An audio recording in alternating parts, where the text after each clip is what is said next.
Nebraska completed their fourth fall camp practice here on Thursday. Hi, Sean Callahan with HuskerOnline.com, and head coach Matt Rule did confirm some injury news that happened earlier in the week as tight end Mac Markway re-injured his repaired ACL. It was a knee injury he suffered last season and is going to be out now for some extended time. The first practice came in, had some swelling in his knee.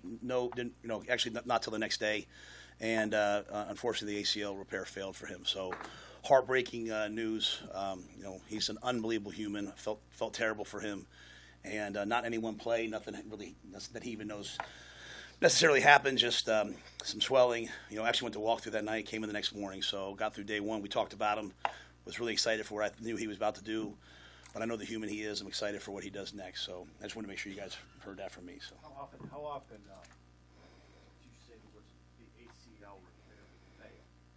Well, how much have you seen that? Anytime you have an ACL repair, there's always a chance it could be retorn. So it just, wasn't like there wasn't like he got hit or cut necessarily and said, oh shoot, just came in the next day and it was retore. I don't know the proper words, but I just know for him it just obviously he went in saying it had a little swelling and then got that news. It was tremendously devastating to him. So. Offensive coordinator Dana Holgerson also chimed in on the injury to Markway. Well, I don't know because I've never coached him. I coached him one day in no pads. I wanted to coach him. He's such a great kid, man. My heart goes out to him. He's been through a lot, and I've got to know him as a human, but I've never coached him. His numbers, his testing numbers from the spring or summer were really good. He ran a corner route, and I looked at it, I was like, something didn't look right on that. And he kind of double clutched it, and I was like, that didn't look very good. That's not how that route's supposed to happen. I went up to him, I go, you good? He goes, yeah. He went back in there and he finished practice, and he went through the run through, and he's like, something's not right, and so they went and got him an MRI, and he's done. I feel really bad for him. Was really excited about coaching him because his numbers are like that's what you look for in a tight end, but. I don't know. We have a good group of tight ends. How big of a blow that is, I don't know. It's always about what's next. When I went up to Mac, I was like, this what's next.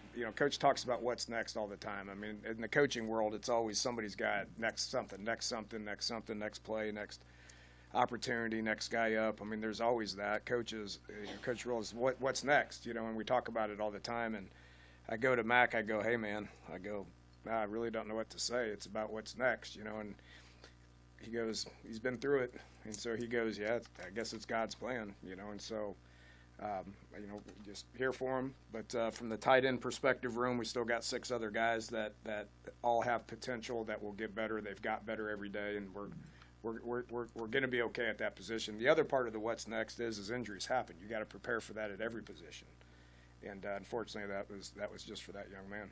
Meanwhile, we heard from Holgerson about the growth of this offense, particularly quarterback Dylan Raiola. Just keep controlling the game. I've said this before. His football knowledge is advanced, and so we're putting a lot of things on him from going to the line of scrimmage and looking and seeing what's going on and getting us in the best play. Okay, and he can do that at a very high level. So.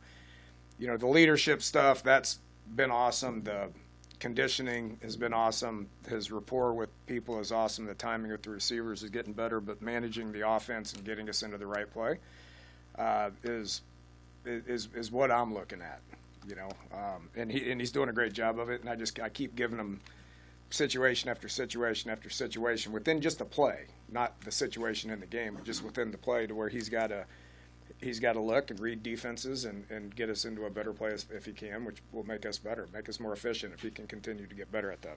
Running back continues to be a big topic of discussion as well, and it appears there's at least one player who's made a move to be that number 2 behind Emmett Johnson. I'm going to say this, and then I'm going to go straight in there, and I'm going to go find him, and I'm going to tell him what I said, and if he does anything wrong, I'm going to kick him right in his ass.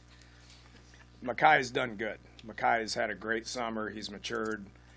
He looks very explosive out there. He's had no busts. His assignments and stuff have been good, and he's doing a good job. Okay, Ike Mosey is going to be a good running back. He's got a running back body. We kept him at running back in the spring because we wanted him to settle in, and we wanted him to work on his receiving stuff, which he did all that. Is good, but we needed to move him for depth purposes, and he's a talented young man, so those two guys, Connor Booth is a guy that's different now than he was in the spring. So we have some young guys. I hate mentioning names because I'm going to forget to mention somebody, but I've been pleased with where they're at, and those guys are just going to get a whole bunch of reps here over the next 2-3 weeks because they're going to play. You're getting to number 2. You're getting to number 3. Ives has been out with a hamstring. He'll be back. I mean, we know what he can do, but I've been encouraged with those younger guys and how they've developed so far. Wide receivers coach Akil Shorts also caught up with the media following practice and gave us a good idea where his group is. Mosey goes to the running back room and this next guy up mentality in our room. And then I'm just trying to, stack days on days with each other and just get better as a group individually. There's plenty of depth and competition right now, as we heard from both Ja'Cory Barney and Janiron Bonner. I feel like we all we got, we all we need. That's all we got, we all we need. We go to practice every day. We just know that we all we need out there. We got each other. We got some guys, and the young guys, I feel like they've been stepping up. Like whenever they get in their opportunity, they make the best of it. And when their time get called, they're gonna do the same thing. It's not gonna be any fall-offs. That's what we expect. I feel like it's the same standard for each and every one of us. Like it should be no fall-offs from the starters to the third string if you're getting in. The standard is the standard, and yeah. I'll say yeah. I feel like we got a lot of talent and a lot of different kind of receivers. This year than before. But I know, past years we always had good receivers. But I would say yeah, got different kind. Speed, physicality, size. So I feel like yeah.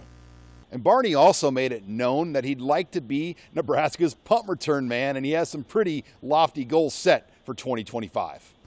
I'm going to lead the nation in punt returns this year. With Coach Eck, I believe in it. We say it every day, and I believe, and I'm going to lead the nation this year. So that's what I'm working towards. And then finally, offensive lineman Rocco Spindler spoke to reporters following practice on Thursday as this offensive line continues to come together. Yeah, I mean, we kind of just get to know each other, off the field. That's where we kind of see each other's backgrounds, where we came from, kind of what's our burn. That's kind of been our main focus right now that's going to drive this team and this culture of individually guys, like what's going to motivate them, but what's going to be displayed on the field by what they're doing. So it's kind of getting to know all the guys, all the O-line, working 5 as 1. It's been good. It's been a lot of fun, play video games, and, you guys go dominate on the field every day. And Spindler has high goals for Nebraska's group of linemen. I think we have a lot of talented guys. I think we just have to keep sharpening a lot of these edges, and this room can be the best O-line in the country. I believe we can win the Joe Moore Award, and I think we will. I think we just have to take it day by day, though. I mean, we have to come in with the same urgency, the same consistency, and to prove that we are the best. We also got some good insight from Spindler on Nebraska's defensive line and some of the guys that have jumped out. Oh, Cam and Van Pop right there. Those two guys are really, iron sharpens iron every single day. And, Cam might get me every once in a while, but I'll get him. So it's really good to see those guys improving just because now it's a confidence standpoint with them. Huskers back on Friday. Saturday will be Fan Day at 4:30, followed by the 1890 Open Practice at 6:30. Reporting here with the Nebraska football team in Lincoln, I'm Sean Callahan for HuskerOnline.com.